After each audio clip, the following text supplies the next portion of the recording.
बिस्मिल्लाहि वस्सलातु वस्सलामु अला रसूलिल्लाह। एक नई हदीस पाक के साथ हाजिर हुआ हूँ। मुस्लिम शरीफ की हदीस पाक है। मेरे हुजूर फरमाते हैं कि ईमान की 70 से ज़्यादा शाखें हैं, उनमें से एक रास्ते से तकलीफ़ दे चीज़ को हटाना है।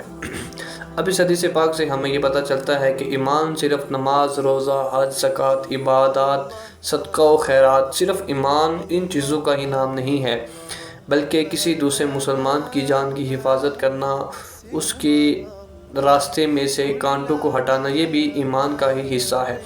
अगर हम रास्ते में से किसी चीज़ को हटाएंगे, कोई ऐसी चीज़ है कि जो दूसरों के लिए तकलीफ़ का सबब बन रही है, दूसरों के लिए मुश्किलात का सबब बन रही है, दूसरों के लिए परेशानियों का सबब बन रही है, तो अगर हम उस चीज़ को रास्ते से हटाएंगे तो अल्लाह तबारक व तआला हमें भी उसका अजर अता फरमाएगा।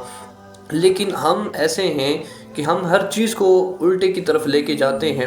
हमें रास्ते से तकलीफ़ दे चीज़ों को हटाने का हुक्म आया है, हम जानबूझकर दूसरों के रास्ते में कांटे डालने की कोशिश करते हैं, दूसरों के रास्तों में मुश्किलात डालने की कोशिश करते हैं कि ये बंदा कहीं हमसे आगे ना हो जाए, ये बंदा कहीं हमसे आगे ना चला जाए, हमसे ऊपर ना चला जाए।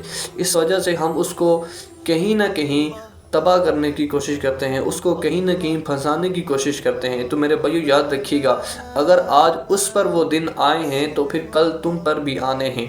अगर उस वक्त में, उस टाइम में अगर तुमने आज इसकी मदद की तो कल उस टाइम में भी तुम्हारी मदद की जाएगी। लेकिन अगर आज इस वक्त तूने शख्स की मदद ना की, फिर कल जब तुम्हें उसकी मदद की ज़रूरत पड़ेगी या फिर किसी की भी मदद की ज़रूरत पड़ेगी, अगर तुमने दुनिया में किसी की मदद ना की तो फिर तुम्हारे साथ भी वही हाल रखा जाएगा।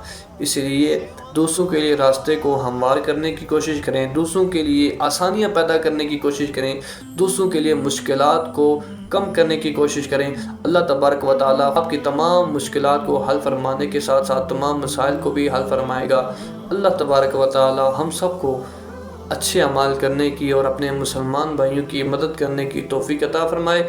मिलते हैं नेक्स्ट वीडियो में एक नई हदीस पाक के साथ। जज़ाकुमुल्लाहु खैरा। अल्लाह अल्लाह मौलाना।